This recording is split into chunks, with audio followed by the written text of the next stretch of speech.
Hey guys, my name's Evan Peterson. I've been in the financial services field for a very long time, and I decided I'd bring some of my knowledge to YouTube. And I call myself Sense because I want to talk candidly about saving some money and some dollar and cents related things, as well as common sense things that you can use to benefit you in the future.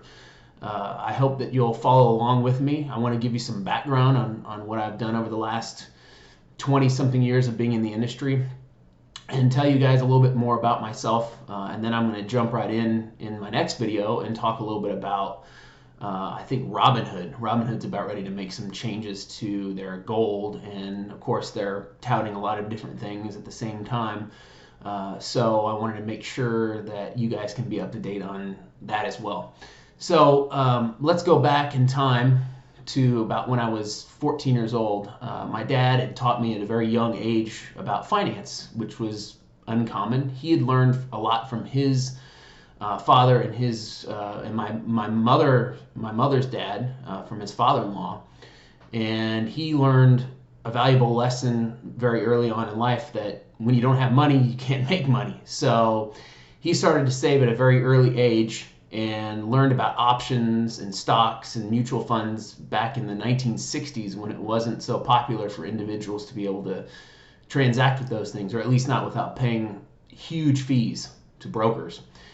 He then passed that information along down to me and also instilled the hard work ethic that he and his family had. I'm only second generation Swedish American, and my family came over from Sweden and were basically silver miners in the Aspen, Colorado area. Very tough. My great-grandfather lost his eyesight at a very early age while he was mining. One of his brothers got crushed by a boulder, and several other of their relatives were injured or killed in the mines. So come from a very humble background. That was, less than 100 years ago when this all happened. So money was never a part of my family's life. They were always looking, chasing the dream, and fortunately, a couple generations later, it's looking like it might be pretty good, especially given the fact that my dad has taught me a lot over the years, and I've learned a lot. Let me give you some background. I won't bore you with all the details of my history, but I wanted to give you kind of an understanding of where I came from. I've actually started in the my financial career in 2002 with Ameriprise Financial Advisors. And I was with them for about 8 months. I got my licenses. I was planning on being a stockbroker, being a financial advisor, as they said. Really, it was a cold calling position and a sales position to sell insurance.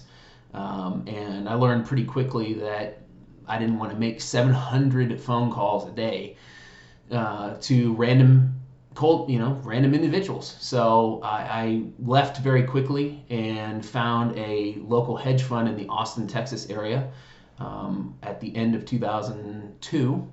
And I traded successfully for about 3 years at that hedge fund. Then, I traded on a floor with 130 other proprietary traders. So we were given assets and told that we could transact on those assets. We could buy or sell whatever we pretty much wanted to within reason once we had proven ourselves to the management.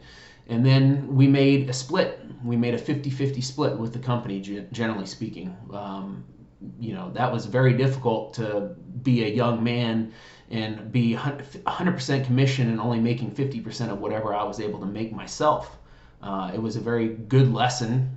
At that time, I was about ready to buy my first home, and I learned very quickly that commission only was very difficult. You would go months without making commissions, and then you'd have some really great months. And over about a 3-year period of time, I made really good money, but I couldn't stand the ups and downs at such a young age. I was 25, 26, 27, 28 years old, and it was a lot to take in with being that age and not making consistent income, and having my first home and other bills and things like that. So ultimately, I moved on.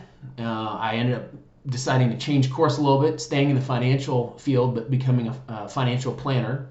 I studied my CFP for my CFP designation in 2005 and 2006, and then passed the exam in early 2007. And I have been a financial advisor, a certified financial planner, advisor, owning my own company for the last 16 years. So that is what I've been doing throughout this entire time frame. I've always, transacted in my own stocks and transacted in my own, dabbled in options. My story is at a point in my life where I'd like to share some information with people, as well as I'd like to give some advice to people and talk to people, and generalized advice. I am interested in discussing things with individuals and helping them out, and that's one of the things that I found through YouTube. I love watching YouTube. I've always wanted to create my own content. I'm going to be raw, unscripted, as you can probably tell, and I'm going to bring you some information I think that not a lot of other people are talking about. I have an interesting perspective with the fact that I've been in the industry for so long, and I don't plan on doing a bunch of marketing on this channel. I don't really need a lot of marketing to come through. This is mainly just to help you guys out, give you some information, and let you in on some information that I've found through my own research. I would like to talk about things ranging from cars to buying cars, selling cars, things like that, as well as investments, as well as homes. I'm an avid couponer, and I've always liked a good deal. So I'll probably share a bunch of different interesting things over the next 10 to 12 videos about different things that I've done in the past, and they'll range from all different kinds of things that I've learned over the last 20 to 25 years. So I'm really interested in getting feedback from you guys about what you'd like to hear about. Given my hedge fund history, my personal finance, my advising history, working for Wirehouse, working for myself, being a small entrepreneur. I've owned many businesses over the years, and I definitely have had my ups and downs with those. There is this old saying that 80 to 85% of all small businesses fail in their first 5 years. That is definitely the case. After failing many times, I've had to pick myself up and move on and try to ultimately try something else. And that's a part of life in general. You gotta keep trying. You gotta see if you can't find something that works especially well for you. And I'll bring you some of my trials and tribulations that I've had as a small business owner as well.